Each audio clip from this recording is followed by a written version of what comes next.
тобы туралы. Әрине, өте сапалы топ. Мен оны енді өзімнің ағамның құрған тобы деп мақтамайым. Негізі мақтауға тұратын топ. Және де мысалы әлеуметтік желіде мен жиі қолдаймын, оларды қорғаймын, көбірек өкінішке орай қорғаймын. Және олар туралы жақсы сөздер айтып жүрем.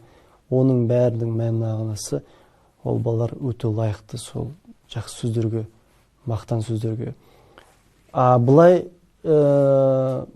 басқа көрермендер сырттан көрінбейтін заттар, басқа көрермендерге көрінбейтін зат, ол ішкі олардың жан дүниесі, қарапайым өмірдегі өздерінің қалай өмір сүретіндігі туралы айтсам, ол да керемет.